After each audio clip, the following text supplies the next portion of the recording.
ठाकुर जी तो हृदय में वास करते हैं महाराज जी।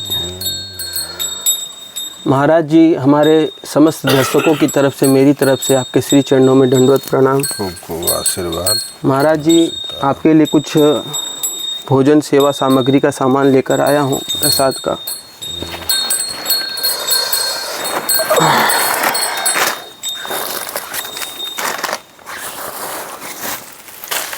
दाल वाल है महाराज जी, बरी है, बरी सोयाबीन।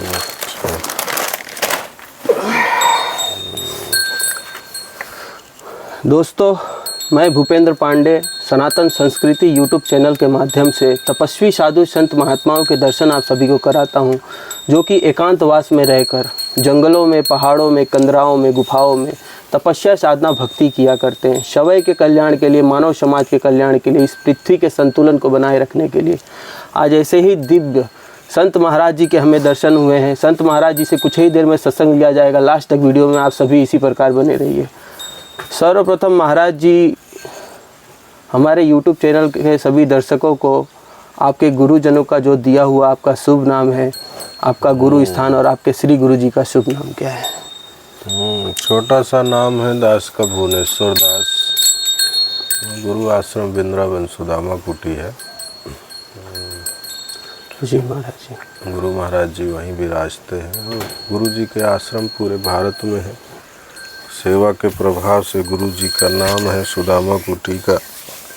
भारत में हर जगह सुदामा कुटी मिलेगी। अन्य क्षेत्र चलता है, कोई भी आया हो जी जी, सबके लिए स्थान मिलता है, सबके लिए व्यवस्था है, खाने से पीने से लेकर। सुदामा कुटी में भी 1500 आदमी का पर डे रसोई 12 महीना बनता है। जी महाराज। गौशाला भी बड़ा है, 1600-1700 गाय है।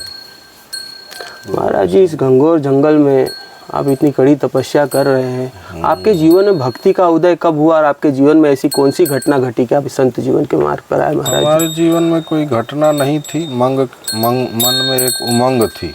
जी महाराज जी। और पढ़ाई करते थे, 5वीं में पढ़ते थे। पिताजी ने संस्कृत विद्यालय में एडमिशन कर दिया था, हॉस्टल में। पिताजी आर्मी में थे, अकेले पुत्र थे घर में। उस टाइम तो जब हम घर छोड़े थे तब हमारी बहनें नहीं थी, हम अकेले ही थे। बाद में 2 बहनें हुई हैं जी हमारे घर छोड़ने के बाद।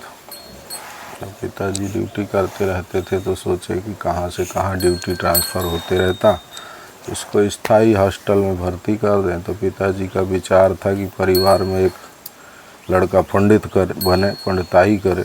जी महाराज। आपने पांडे कहा, हम बोले पांडे तो हम भी हैं। जी महाराज जी। पांडे घर से शरीर है, यहीं जबलपुर है, यहीं पास में। अच्छा। जबलपुर में महर्षि आश्रम चलता था पहले, अभी भी चलता है, पर अब उतने लड़के नहीं रहे। पहले 10-10, 15-15 हज़ार लड़के रहते थे विद्यालय के अंदर।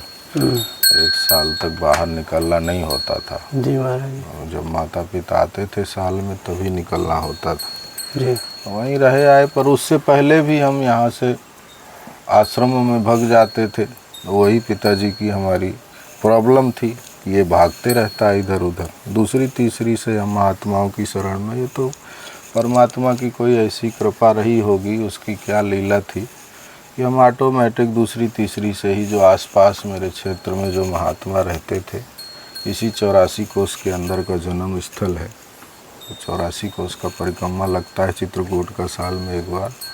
उसी 84 कोस के अंदर आते हैं। ठाकुर जी की कृपा से आजू बाजू जहाँ तक मैं जा सकता था, जितना मेरी बुद्धि थी, तेज तो शुरू से ही था, बचपन से ही। पढ़ाई में भी तेज था जब पढ़ाई किया, लेकिन जो चीज़ सुन लेता था, देख लेता था, तो कहीं से भी पूछ के मैं कवर कर लेता था। जी। आजू बाजू संतों के पास में पहुंच जाता था। तो पास में ही सतना है, सतना में ही महाराज जी रहते थे, उनकी शरण में हम चले जाते थे। बस एक ही बस चलती थी उस टाइम, इतनी सुविधाएं थी नहीं। अब बसों में कंडक्टर से रोग आके कि हमको भाई हम आश्रम में जाना है, ले चल। तो कंडक्टर लोग बच्चा समझ के ले जाते थे। सरकारी बसें उस टाइम चलती थी।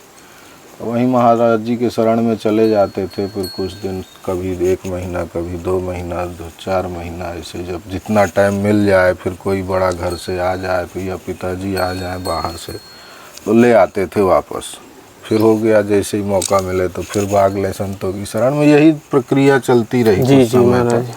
फिर 5वीं में फिर हमें एकदम मूड बना लिए हम। जब 11 साल की उम्र हमारी हुई तो हमने एकदम मूड बना लिया कि नहीं, अब हमको संतों की शरण में रहना है, परमात्मा की शरण में जाना है, ठाकुर जी की सेवा करना है। बस यही दिमाग में बैठा लिए।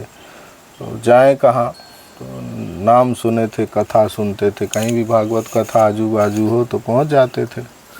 तो ये सुनते सुनते सुदामा कुटी का नाम कथाओं में बहुत चलता था जी। पहले, कि वृंदावन में सुदामा कुटी थी। और पहले की भी कथा में जो सुदामा कुटी आती थी, जो सुदामा जी थे और कान्हा मिलने आए थे, तो वो भी हम कहानी सुनते थे। वो कहानी सुनी, ये सुदामा कुटी तो हमको बाद में जाने पर पता चली, और हम जो शास्त्र में सुदामा कुटी सुनते थे, वो शास्त्र के द्वारा वो द्वापर की सुदामा कुटी, जब सुदामा जी थे, वो सब कहानी सुन के जब गए पूछते पाछते हुए तो पहुँचे, जब देखे तो संतों के दर्शन हुए, अद्भुत संतों के दर्शन हुए, एक से एक लोगों के। महाराज जी से मिलना हुआ, महाराज जी ने पूछा, ये हमारे गुरु महाराज जी का फोटो लगा हुआ है ऊपर में, तो उनसे उन्होंने पूछा कि क्या करोगे, रहोगे कि पढ़ाई करोगे, ऐसे घूमने फिरने आए हो, कैसे क्या विचार लेके आए हो। तो हमने अपना विचारधारा उनके सामने प्रकट किया। हमने कहा, गुरु महाराज हमको अपनी शरण में रखिए और हमको साधु बनना है और ठाकुर जी की सेवा करना है। पूछा, उन्होंने सब बताया। एक ही लड़के हैं, कोई दूसरा भाई नहीं है, सब उन्होंने पूछा। बोले, जब एक लड़के हो तो कैसे साधु बनोगे? बोले, जो भी है पर हमको अब आपकी शरण में रख लीजिए। तो गुरु महाराज ने कल परीक्षा लेने के लिए, पहले क्या था कि पहले जो संत बनते थे ना, तो गुरु लोग सेवा ऐसी कठोर सेवा लेते थे कि अगर यह तो रहेगा तो पक्का हो जाएगा और यह तो भाग जाएगा। इसलिए और ज़्यादा कठोर सेवा लेते थे। हमको गौ सेवा में रख दिए। ठाकुर जी की कृपा से गौ सेवा हम करते रहे, लोगों से प्रेम व्यवहार हमारा संतों से जुड़ गया। 1 साल हमको गुरुजी ने देखा, तो गुरुजी के विचार में आया, नरसिंह जयंती आई, नरसिंह जयंती का उत्सव मनाते हैं वहाँ पर, रामानंद जयंती है, नरसिंह जयंती है, ऐसे 2-3 जयंती। तो गुरुजी बोले कि चलो अब इसको दीक्षा दे दी जाए। तो गुरुजी ने फिर दीक्षा दे दिया, नामकरण किया। तो घर का नाम था जैसे भोले शंकर पांडे नाम था, उसी से नाम डाल दिए, भुवनेश्वर दास। ठाकुर जी की कृपा से 2-4 साल, मैंने 2001 तक गुरुजी की सब 96 से 2001 तक गुरुजी की सेवा में रहे। उसके बाद गुरुजी का आदेश हुआ कि देश भ्रमण करो, तो दुख सुख देखो, तब तो अनुभव होगा। जब तक दुख सुख नहीं भोगोगे तब तक दूसरे साधु के प्रति दया भाव नहीं आएगी, क्योंकि साधु को सबसे पहले सिखाया जाता है सेवा, पूजा, कर्मकांड और दूसरे की सेवा अति आवश्यक है। कोई भी, चाहे जीव हो, चाहे निर्जीव हो, चाहे प्राणी हो, हर व्यक्ति की साधु के अंदर सेवा भाव होना चाहिए, दया भाव होना चाहिए। वो कब आएगा? जब हम हर रास्ते से गुजरेंगे, कष्टों का भी सामना करेंगे, हम सुखों का भी सामना करेंगे। जब दोनों चीज़ों को हम समभाव देखने लग जाएंगे, दुख और सुख, कष्ट और सुख, तब हमारे अंदर दया भाव आ जाता है कि नहीं, हर व्यक्ति को, दूसरे को, किसी को हम तकलीफ़ ना दें अपनी वजह से। साधु का कर्म ही यही है कि निर्जीव भी हो, उसको भी हम अनजाने तो सब कोई से गलतियां होती हैं, हर किसी से होती हैं। ये पंच तत्व का शरीर है, उतार चढ़ाव सब में भी आता है, दुख भी आता है, सुख भी आता है, लेकिन सब एक भाव रखना चाहिए। तब फिर गुरुजी का आदेश से हमने निकल गए घूमने फिरने। तो वहाँ से भी जब निकले तो हमारा एक ही दिमाग में था कि हिमाचल का टूर हम पकड़े। हिमाचल में पहाड़ियों में खूब घूमे फिरे, कंदरों में संतों के दर्शन हुए, अजीब अजीब संतों के दर्शन हुए। ठाकुर जी की कृपा से फिर धीरे धीरे भारत भ्रमण संतों के साथ घूमते घूमते 2004 से गुजरात में जब घूमते घूमते पहुँचे, तो गुजरात में वहीं लंबे हनुमान है सूरत में जी, स्टेशन के पास में ही।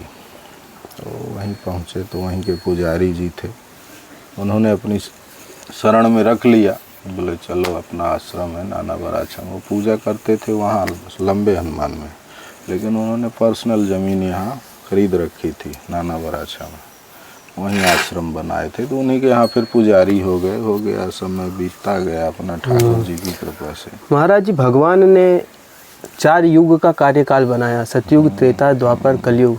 इन चारों युगों का संक्षिप्त में वर्णन कीजिए, और जो जीव आत्माएं इस कलयुग में जन्म ली है उनका भाग्य अच्छा है कि बुरा?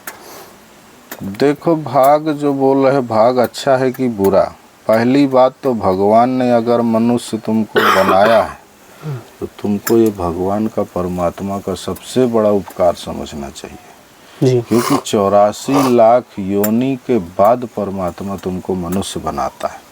अब मनुष्य भगवान जब बनाता है तो बहुत बड़ी कृपा करता है हमारे ऊपर परमात्मा, तब हमको मनुष्य बनाता है कि तुम ये 84 लाख योनियों से भटकने से अच्छा है कि तुम निकल सको आवागमन से। तो निकल कब सकता है? मनुष्य जीवन में जाके ही निकल सकता है। अब मनुष्य जीवन में ही से उसको अगर गलत कर्म करेगा, सही कर्म नहीं करेगा, तो वापस वो 84 लाख योनि में वापस भटकेगा। तो भगवान ने कृपा किया है हम पर, हमको तो भगवान को उपकार मानना चाहिए कि मनुष्य बनाया है। और निकलना कैसे है मनुष्य में, तो भगवान ने भेज दिया। निकलना कैसे है तो सरल उपाय राम जी का करके बताया है। राम जी ने, शास्त्र पढ़ो, शास्त्रों का अध्ययन करो, तो आपको क्या जीवन में दिनचर्या होना चाहिए, कैसे जीवन व्यतीत करना चाहिए, वो आपको शास्त्रों के अनुसार हर चीज़ अनुभव होती है, ज्ञान मिलता है। आजकल टीवी सीरियल भी है, रामायणें भी चल रही हैं। अलाय बलाय देखने से अच्छा है कि भगवान की सीरियल देखो, अच्छे अच्छे रामानंद सागर ने बनाए हैं, तो उनको जीवन में उतारना चाहिए। जी महाराज। माता पिता के साथ कैसे व्यवहार करना चाहिए, परिवार के साथ कैसा व्यवहार करना चाहिए, बच्चों के साथ कैसा व्यवहार करना चाहिए, लोगों के साथ कैसा व्यवहार करना चाहिए।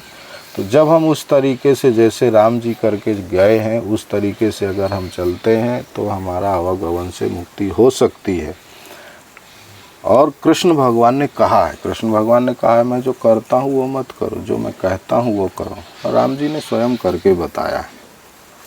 इसी तरीके से अगर दिन चले, लेकिन आजकल वो चीज़ है नहीं, बदल रहा है, क्योंकि बच्चे से ही संतान को ही एकदम संस्कार नहीं मिल रहे, तो इसीलिए आगे जाके लोगों को तकलीफ हो रही है। बच्चे सुन नहीं रहे हैं, माँ बापों को अनाथालय में छोड़ा जा रहा है, वृद्धाश्रम में छोड़ा जा रहा है। बच्चे माँ बाप को ही नहीं वो पूछ रहे हैं, तनख्वाह भेज रहे, विदेशों में रह रहे, माँ बाप को वृद्धाश्रम में डालें, वहाँ से पैसा भेज रहे हैं, लेकिन वृद्धाश्रम डालने से उसको पुत्र का सुख थोड़ी प्राप्त होगा। जो वो चाहता है, माता पिता जैसे तुमको उंगली पकड़ पकड़ के तुमको तैयार किया है, चलना सिखाया है, वैसे ही वृद्धाश्रम में माता पिता को बच्चे की तरह ही संभालना पड़ता है। ये पुत्र का कर्तव्य है कि अगर हमको माता पिता ने हमको इस तरीके से तैयार किया है, तो सहारे की ज़रूरत चौथेपन में माता पिता को होती है। उसी तरीके से हमें भी माता पिता की सेवा करना चाहिए। तो जब हम अपने माता पिता की सेवा करेंगे तो कल के दिन आपकी औलाद होगी तो वो भी आपको उसी तरीके से सेवा करेगी। आप अपने माता पिता का सेवा नहीं करोगे तो आपको कल के दिन वही उम्र पर, उसी उम्र पर, उसी समय पर आप भी आओगे। जी महाराज। तो आपके पुत्र भी उसी तरीके से व्यवहार करेंगे जैसा आप अपने माता पिता से कर रहे हो। इसलिए ठाकुर जी की कृपा से सही भावना, सही विचारधारा, मानसिकता अच्छी रखना चाहिए, खान पीन में सुधार करना चाहिए।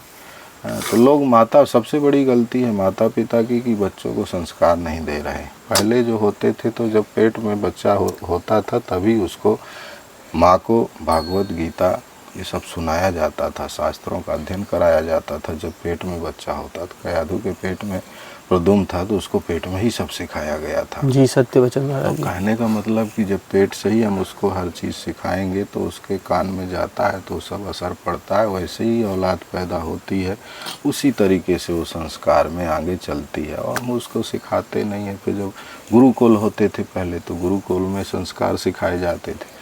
आजकल डिग्री तो मिल रही है लेकिन संस्कार नहीं मिल रहा है। लोगों के पास डिग्रियां खूब मिल रही हैं, खूब पढ़ाई लिखाई कर रहे हैं, किसी से पूछो भी तो बोले तुम क्या पढ़े हो। गुरुकुल वाले को पागल समझते क्योंकि उनके पास डिग्री ज़्यादा है। तो डिग्री तो मिल रही पर संस्कार नहीं मिल रहा है। तो इसलिए लोगों को संस्कार सीखना चाहिए, अपने आप को पहचानना चाहिए, हमारा कर्तव्य क्या है, हम क्यों आए हैं पृथ्वी पे, भगवान ने हमको क्यों भेजा है। थोड़ा भी हम पे अगर कमी आ जाती है तो हम दोषी तो परमात्मा को देते हैं, लेकिन दोषी परमात्मा नहीं है। परमात्मा की नज़र में हर व्यक्ति बराबर होता है, सम है, पूरी सृष्टि उसके लिए सम है।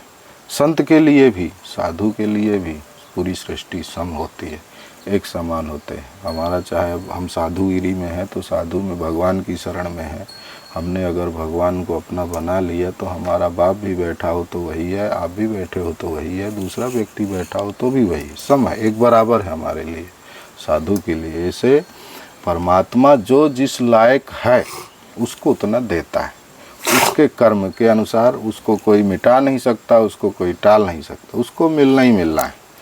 लेकिन लोग समझते नहीं है, दूसरा होता है, दूसरे के प्रति लोगों को हीन भाव नहीं रखना चाहिए। दूसरा जितना भी कुछ भी कर रहा है उसको कभी ये नहीं दूसरे को सोचना चाहिए कि दूसरे को हमारे प्रति वो गिरे, हमारी वजह से उसको नुकसान हो। लोगों के अंदर ईर्ष्या द्वेष भाव आजकल ज़्यादा प्रकट हो गया है। लोगों को दूसरे को तकलीफ़ देना ज़्यादा पसंद करते हैं, उसको उठाना पसंद नहीं करते, उसका सहयोगी नहीं बनते हैं। तो उसका सहयोगी बनना चाहिए। कोई अगर गिर रहा है तो उसको उठाने की कोशिश करना चाहिए, अगर हमारे पास क्षमता है तो। अगर हमारे पास क्षमता नहीं है तो, अगर हमसे नहीं बनता है तो हमारी वजह से उसको दूसरे को तकलीफ़ भी नहीं होना चाहिए। यही इंसानियत है, यही इंसान का कर्म है कि हम सही मानसिकता रखें, सही विचारधारा रखें और भगवान पर भरोसा रखें। भगवान के बिना पत्ता भी नहीं हिलता है, उसके बिना हम श्वास भी नहीं ले पाएंगे। तो परमात्मा हर जगह है, हम भरोसा रखेंगे, विश्वास रखेंगे तो हम जब गड्ढे में गिरने लगते हैं तो परमात्मा हमें राह दिखाता है कि नहीं, इस रास्ते में गड्ढा है, इस रास्ते में जाओ। कोई ना कोई माध्यम, परमात्मा कभी स्वयं आके नहीं बोलता कि मैं भगवान हूँ। नव लाठी भी चलाता है तो कभी नहीं बोलता है कि ये मेरी लाठी है। कोई भी इंसान मरता है कभी बोलता है कि भगवान ने मार दिया, कोई भगवान का नाम कभी नहीं लगता, कोई ना कोई माध्यम से जाता है। तो इसलिए भगवान कभी बताता नहीं है। सामने भी बैठा होगा तो आप नहीं पहचान पाओगे। कब पहचानोगे? जब आपके पास उसकी कृपा होगी, जब आशीर्वाद होगा संतों का। जब उस माध्यम से न जाओगे, एकदम चाहोगे तो डायरेक्ट तो नहीं जा सकते, क्योंकि भगवान के पास जाने में भी कई जन्म लेना पड़ता है। इस जन्म में हम अच्छा कर्म करेंगे तो भगवान हमको फिर मनुष्य बनाएगा, अगले जन्म में करेंगे तो और ज़्यादा भगवान मनुष्य जीवन में बनाएगा तो और ज़्यादा करेंगे, तीसरे जन्म में और ज़्यादा करेंगे, करते करते करते हजारों जन्म भगवान देगा। जब हम अच्छे कर्म पकड़े रहेंगे तो हमको हजारों जन्म भगवान देगा। लगते लगते लौ लगते लगते बढ़ते बढ़ते हम एक ना एक दिन जब भगवान का हमको चतुर्भुज रूप का साक्षात्कार हो जाएगा तब परमात्मा कह देगा कि बस अब तेरा हो गया भजन, अब तो तू आके चरणों में समा जा। तो तुरंत ज्वाला निकल के चरणों में समा जाती है। तो इंसान को ऐसी मानसिकता रखना चाहिए। महाराज जी, मनुष्य शरीर में जो मन होता है वह शरीर का हिस्सा होता है कि आत्मा का? और इस शरीर का संचालन संचार कौन करता है? मन की आत्मा। इस 5 तत्व के शरीर में जो जीव आत्मा विराजमान है उसको कर्मों के बंधन में कौन बांधता है महाराज जी? ये जो 5 तत्व का शरीर है ये तो ब्रह्मा बनाता है। जी महाराज। 5 तत्व का शरीर ब्रह्मा जन्म देता है, बनाता है। पालनहार जैसे भी भगवान विष्णु है। जी महाराज। सृष्टि के पालनहार विष्णु, संहार करता शिव जी हैं। जी महाराज। ये तीनों देवता अपने अपने काम में हैं। लेकिन अब हमें भगवान ने 5 तत्व का शरीर दिया है, उसके अंदर जो जीव आत्मा है तो जीव आत्मा एक विष्णु ही डालता है। ब्रह्मा सृष्टि बना तो देता है लेकिन जीव आत्मा को ये त्रिदेव को मिलना पड़ता है। जी महाराज। जब तीनों देवता मिलते हैं तब उसके अंदर जीव आत्मा होती है, जाती है। तो जीव आत्मा जाती है तो जीव आत्मा को कर्म के अनुसार मिलता है, क्योंकि जब आत्मा चलेगी तभी तो शरीर कर्म करेगा ना। जब इसके अंदर आत्मा नहीं रहेगी तो ये शरीर कैसे डोलेगा, कैसे करेगा, कैसे जी जी अपना कर्म कैसे करेगा। तो वो परमात्मा जब गर्भ के अंदर बच्चा होता है तो वहाँ भी जीव रहता है, तो हाथ जोड़ के वो प्रार्थना करता है परमात्मा से, क्योंकि उसको उस टाइम सिर्फ परमात्मा दिखता है, बाकी दूसरा सृष्टि का कुछ नहीं दिखता। तो वहाँ पर प्रार्थना करता है भगवान से कि प्रभु मुझे इस नरक से निकालो, मैं आपकी भक्ति करूँगा, भजन करूँगा। इसी के लिए भगवान सुखदेव ने 12 वर्ष गर्भ के अंदर बिताए। भगवान वेदव्यास के पुत्र, भगवान वेदव्यास का भी विष्णु भगवान का अवतार था। जी। वेदव्यास के पुत्र सुखदेव जी ने 12 वर्ष गर्भ के अंदर रहे कि प्रभु मुझे यहीं रहने दो, मैं भजन कर रहा हूँ और यहीं बढ़िया है, भले नरक है तो क्या हुआ। लेकिन पिताजी को चिंता हुई कि भाई 12 वर्ष का कौन सा गर्भ होता है, 9 महीने का गर्भ होता है। तो विष्णु भगवान की जब प्रार्थना किए भगवान वेदव्यास, तो विष्णु भगवान प्रकट हुए, बोले प्रभु इसको देखिए और जाने की क्षमता तो आप ही की है, दूसरे की क्षमता है नहीं। तब फिर भक्त के लिए भगवान स्वयं नरक में गए हैं, गर्भ के अंदर। भक्त में इतनी शक्ति होती है कि अपनी भक्ति से वो भगवान को कहीं भी हाजिर कर सकता है। जी महाराज। तो भक्त के लिए गर्भ के अंदर भगवान गए और बोले सुखदेव तुम बाहर निकलो। तो सुखदेव ने वहाँ बोला प्रभु मैं यहाँ से निकल जाऊँगा, माया मोह मुझे घेर लेगी, आपकी भक्ति नहीं होगी, यहाँ हूँ तो भक्ति होती। तब फिर वहाँ माया मुक्त का वरदान दिया है विष्णु भगवान ने सुखदेव जी को कि तुम पर माया नहीं घेरेगी। तो वो तुरंत फिर बाहर निकले हैं और जैसे ज़मीन पर गिरे हैं तो तुरंत बच्चे 12 वर्ष के बच्चे तैयार हो गए हैं, तुरंत निकल पड़े हैं जंगल में। तो कहने का मतलब कि हमें सबसे मेन प्रधान कर्म है हमारा। तो जब हमारा शरीर पंच तत्व का शरीर तो भगवान ने सृष्टि ब्रह्मा ने तो रच दिया हमें, लेकिन मेन तो हमारा कर्म आत्मा से जुड़ा हुआ है। जब हम सही कर्म करेंगे तो डायरेक्ट हमारा जैसा हमारा आत्मा से हम अच्छा कर्म करेंगे तो कोई भी चीज़ एक उदाहरण तरीके समझ लो, जब आपको बार आपके लिए कोई फर्स्ट में चीज़ आई, आप उसी को बार बार जब रिपीट करते रहोगे तो आपका ये जो आत्मा है वो इसी में एकदम लगता रहेगा जी। आज कम लगेगा, पल फिर कल ज़्यादा लगेगा, फिर थोड़ा और बढ़ोगा। अब हमारी गौ माता है, अब हमारा उसमें ध्यान रहता है 24 घंटा, चाहे रात हो चाहे दिन हो, क्योंकि हमारा आत्मा उससे जुड़ चुका है। उसको कोई क्योंकि वो बोल नहीं सकती है, लेकिन हमारा दिमाग उसमें रहना चाहिए कि भाई उसको कोई तकलीफ़ तो नहीं है, कोई कष्ट तो नहीं, कब उसको खाने को चाहिए, कब उसको पानी पीने को चाहिए, कब उसको गर्मी लग रही, कब उसको ठंडी लग रही। उसके कष्टों को जब हम अपना बना लेंगे तो हमारा आत्मा एकदम उस पर एकदम समर्पण हो जाता है। तो जब उस पर हम उसके कष्टों को जब हम अपना बनाते हैं तो जब वो आत्मा का पुकार सीधे परमात्मा के पास जाता है कि नहीं इसका कनेक्शन हो चुका है, ये दूसरे के प्रति दया भाव रखता है। जी जी महाराज। तो इसीलिए हमें कर्म अपने हमेशा ध्यान देना चाहिए। जब हम कर्म करेंगे वैसा हमको उसका फल मिलेगा, और फल किसी स्वार्थ से हमें कर्म नहीं करना चाहिए। जो हमारा कर्तव्य है वो हमें कर्म करना चाहिए। महाराज जी, काम क्रोध लोभ मोह अहंकार ईर्ष्या द्वेष आलस्य छल हट, इन सभी को हरा करके अपने अंदर के रावण पर विजय किस प्रकार से प्राप्त किया जा सकता है? भगवान की भक्ति, जो कि हमारे मन को भक्ति में तल्लीन नहीं होने देता है। वो तो है कि भक्ति में तल्लीन नहीं होने देता है, लेकिन हम प्रयास ही नहीं करते हैं ना। अब हम सोचे कि हमें आज भगवान मिल जाए, सब कोई आजकल तत्काल में एकदम तुरंत साक्षात प्रमाण चाहता है। आज का व्यक्ति इंतजार नहीं कर सकता है, और हमेशा व्यक्ति को अपने कर्म से धीरे धीरे आगे बढ़ना चाहिए। जब हम कर्म करते रहेंगे, अपना एक एक सीढ़ी चढ़ेंगे, इसके लिए हमें संतों का भी सानिध्य चाहिए, विद्वानों का भी सानिध्य चाहिए, क्योंकि गुरु के बिना तो कुछ पार नहीं लग सकता है। तो ऐसा हमें संगत भी चाहिए कि हमें अच्छा संगत मिले, हम गलत संगत पे ना बैठे, गलत लोगों की मानसिकताओं के से दूर रहें। लोगों को जैसा संगत करेंगे हमारा वैसा मन होगा। तो हमें धर्म के प्रति हमेशा जुड़ाव रहे। वही तो मैं बोला ना कि जब फालतू टाइम में शास्त्रों का अध्ययन करोगे तो आपको हर चीज़ का उससे अनुभव मिलेगा। साधु संतों के पास बैठोगे तो साधु संत लोग भी कोई ना कोई अच्छा रास्ता ही बताते हैं। जी महाराज। तो उनके अच्छाइयों को हमें पकड़ना चाहिए, उसमें बुराइयाँ क्या है वो नहीं देखना चाहिए। हम किसी के पास कुछ प्राप्त करने चाहते हैं, अच्छा बुरा सब में होता है, हम नहीं कहते हैं, साधुओं में भी होता है, गृहस्थ में भी होता है, सब में है। हम अपने आप को पहचाने ना, हम क्या है, हम दूसरे की बुराइयाँ क्यों देखते। सबसे बड़ा अधर्मी तो हम हैं कि हम जो दूसरे के अवगुण को देखते हैं, गुण को नहीं देखते हैं। तो हमें दूसरे के गुण देखना चाहिए, वो क्या कर रहा है उसका कर्म है वो करेगा, हम दूसरे के अवगुण देखने पहले चल